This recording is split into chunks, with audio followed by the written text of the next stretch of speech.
अब हम लोग समझेंगे बजट सेट में बदलाव। देखिए, अगर बजट सेट में बदलाव आ जाता है तो उसमें क्या प्रभाव पड़ेगा, उसमें क्या देखने को मिलेगा, वो समझते हैं। देखिए, उपलब्ध बंडलों का सेट, मान लेते हैं कई सारे बंडलों की सेट उपलब्ध हैं।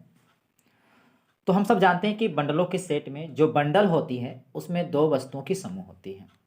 ठीक है, तो ये उपलब्ध जो बंडलों का सेट जो है, तो सेट में जो दो वस्तुएं होती हैं, दोनों वस्तुओं की कीमत तथा उपभोक्ता की आय पर निर्भर करता है।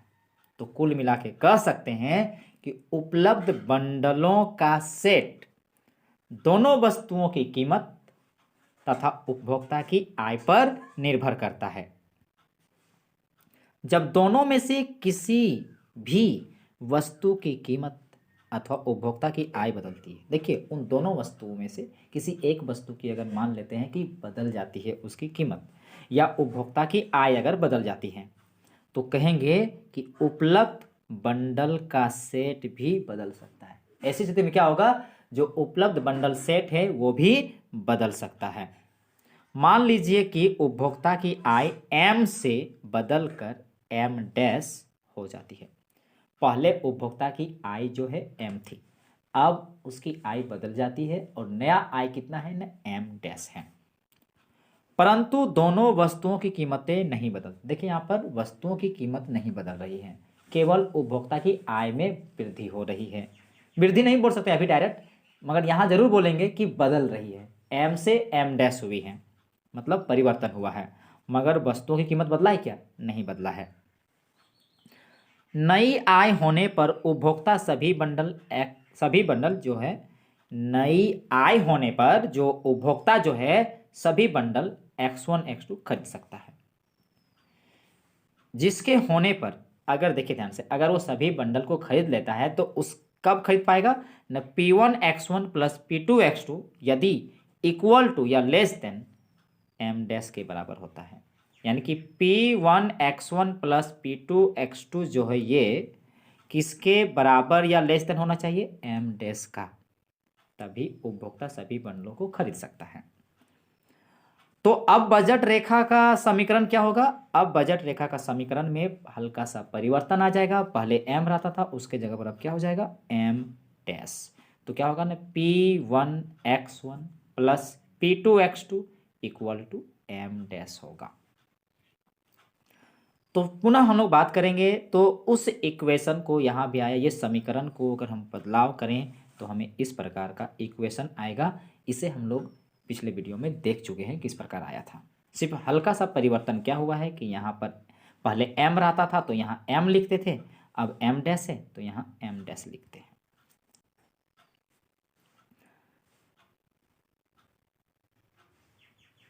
ध्यान दीजिए कि नई बजट रेखा की प्रवणता वही है। देखिए यहाँ पर गौर से देखिएगा, नया जो बजट रेखा आया है यहाँ पर देखिए, इसकी जो प्रवणता जो है यहाँ P1/P2 अभी भी वही है। पहले जब आई एम था उस समय भी यही स्लोप थी, यही प्रवणता थी, और जब एम डैश नई आय हुई उस समय भी यही प्रवणता है। तो यही लिखा गया है कि ध्यान दीजिए कि नई बजट रेखा की प्रवणता वही है जो उपभोक्ता की आय में परिवर्तन होने से पहले की बजट रेखा की प्रवणता थी। मतलब आय पहले जितना था, जब बदलाव नहीं हुआ था, जितना आय शुरू में था उस समय भी यही प्रवणता थी, और जब आय बदल गया है अभी भी वही प्रवणता है, वही स्लोप है। तथापि आय में बदलाव के बाद फिर भी हम क्या देख रहे हैं कि आय में बदलाव के बाद ऊर्ध्वाधर अंतःखंड बदल गया है। आप यहां देख सकते हैं, ये अब कितना हो गया, एम डैश बटे P2। पहले ऊर्ध्वाधर अंतःखंड कितना था न, एम बटे P2 था, अब कितना हो गया, एम डैश बटे P2। तो कह सकते हैं बदल गया है। यदि आय में वृद्धि होती है, अब जरा सोचिए, अगर आय में वृद्धि हुआ है तो हम बोलेंगे कि m dash greater than m, है ना। अर्थात यदि एम डैश बड़ा हो एम से तभी हम बोलेंगे कि उपभोक्ता की आय में वृद्धि हुई है, तब ऊर्ध्वाधर अंतःखंड बढ़ता है। यानी कि इसकी वैल्यू एम डैश बटे पी टू की वैल्यू बढ़ता है। ठीक है, और ये क्या होता है तब, बजट रेखा के समांतर बाह्य विस्थापन होता है। तो देखिए ध्यान से, ये देखिए ये बाहर में विस्थापित हो गया। ठीक है, अगर एम डैश ग्रेटर है एम से, ऐसी स्थिति में जो नई बजट रेखा होगी वो पहले की बजट रेखा के अगर हम उसे कंपेयर करें तो अब एम डैश होने पर, नई आय होने पर, बजट रेखा देखिए इधर खिसक रहा है, ऊपर की तरफ देखिए आ रहा है, ये है नया बजट रेखा, उसके समांतर है पहले का। ठीक है, बाह्य विस्थापित होता है, तो देख सकते हैं बखूबी, देख सकते हैं बाहर में विस्थापित हुआ है। यदि आय बढ़ती है तो उपभोक्ता विद्यमान बाजार कीमतों पर अधिक वस्तुएं खरीद सकता है। बिल्कुल, अगर आय में वृद्धि हो रही है और कीमत अगर नहीं बदल रहा है तो वो उपभोक्ता जो है अधिक वस्तुएं खरीद सकता है। इसी प्रकार यदि आय घटती है, अर्थात यदि एम डैश की जो वैल्यू है, नई आय जो है वो एम से कम है, पहले के तुलना में कम है, देख सकते हैं यहाँ पर m dash less than m है, तो ऊर्ध्वाधर अंतखंड घटता है। अब पहले बाहर जाता, देखिए अब ये अंदर आ चुका है, देख सकते हैं आप यहाँ पर ऊर्ध्वाधर अंतखंड देखिए क्या हो गया, कम हो गया। तथा इस प्रकार बजट रेखा के समांतर आवक, समांतर आवक मतलब अंदर की ओर दिखाई पड़ता है। किधर दिखाई पड़ता है, समांतर आवक मतलब अंदर के तरफ, समांतर भी है और अंदर की तरफ हमें प्रतीक होता है, अंदर की तरफ खिसकता है। स्थानापन होता है, मतलब कह सकते हैं स्थानांतरण होता है, देखिए अंदर की तरफ स्थानांतरण होता है, उसके विपरीत जो यहाँ जो देखे थे उसके विपरीत यहाँ पर देख रहे हैं। किस समय की बात है, जब उपभोक्ता की आय पहले की आय से कम होती है। यदि आय कम होती है, यदि उपभोक्ता की आय क्या होती है, कम होती है, तो वस्तुओं की उपलब्धता भी घट जाती है। तो उसको जितना पहले वो खरीद पाता था, जितना ले पाता था, अब उतना उपलब्ध नहीं होगी। दोनों वस्तुओं की कीमतें समान रहने पर उपभोक्ता की आय में बदलाव के परिणाम स्वरूप उपलब्ध बंडलों में होने वाले परिवर्तन को देखिए, यहाँ पर रेखाचित्र 2.10 में दिखाया गया। देखिए यहाँ पर रेखाचित्र 2.10 में क्या दिखाया गया है कि अगर दोनों वस्तुओं की कीमत नहीं बदलती है मगर उपभोक्ता की आय बदलती है तो किस प्रकार उसके बंडलों में परिवर्तन होता है, यहां पर दिखाया गया है।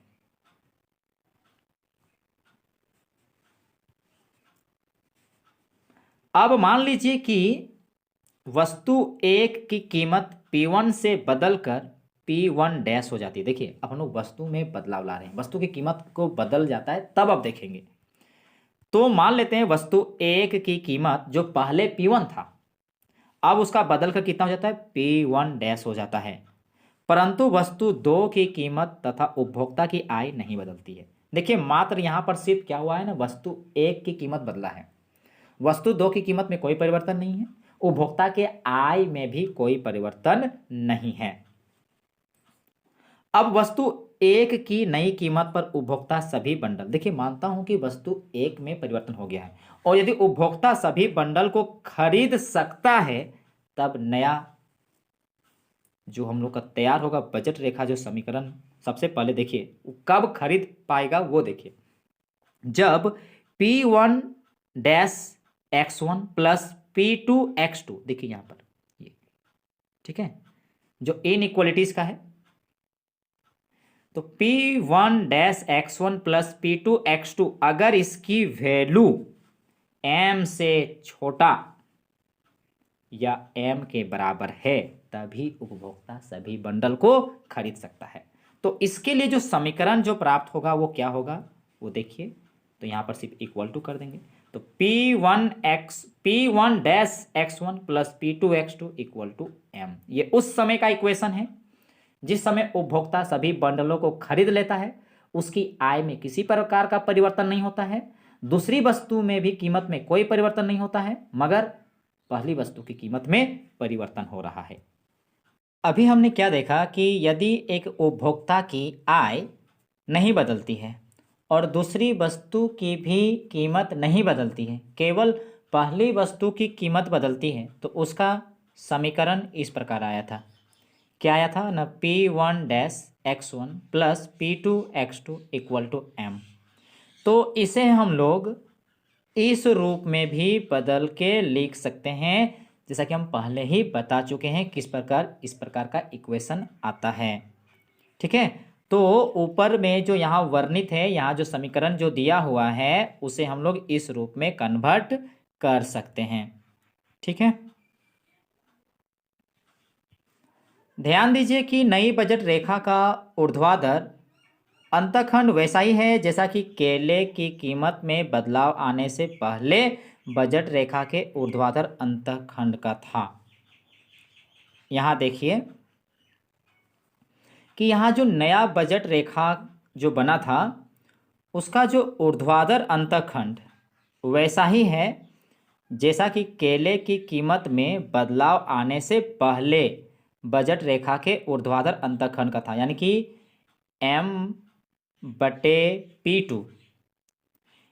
उस समय भी यही था जिस समय केले में किसी प्रकार का कोई परिवर्तन नहीं आया था, यानी कि P1 में किसी प्रकार का परिवर्तन नहीं आया था, उस समय भी यही था ऊर्ध्वाधर अंतखंड कितना ना M/P2। जब केले की कीमत में बदलाव आ गया उस समय भी देखिए यही है। ठीक है, तो वही चीज यहाँ लिखा है कि ध्यान देने बोल रहा है कि ध्यान दीजिए कि जो नई बजट रेखा का जो ऊर्ध्वाधर अंतखंड है वैसा ही है जैसा कि केले की कीमत में बदलाव आने से पहले बजट रेखा के ऊर्ध्वाधर अंतखंड का था, यानी कुल मिला के कह सकते हैं कितना न M/P2। किंतु बजट रेखा की प्रवणता तथा क्षैतिज अंतखंड कीमत में बदलाव के पश्चात बदल गई है। अगर आप इसको ग्राफ में देखिए तो समझ जाएंगे आप। यहाँ देखिए, ये देखिए, ये पहले का बजट रेखा का समीकरण का था, अब ये बदलाव का। तो यहाँ देख सकते दोनों आपका यहाँ पर दिखाया गया, ये पहले का, ये बदलाव वाला का। तो देखिए दोनों के लिए देखिए यहाँ पर ऊर्ध्वाधर अंतखंड दोनों के लिए समान है, कितना है M/P2। पर यहाँ गौर से देखिए जो यहाँ नीचे जो क्षितिज में जो अंतखंड है देख सकते हैं यहाँ पर, यहाँ से इधर घिसक गया है, देखिए इधर आ गया है।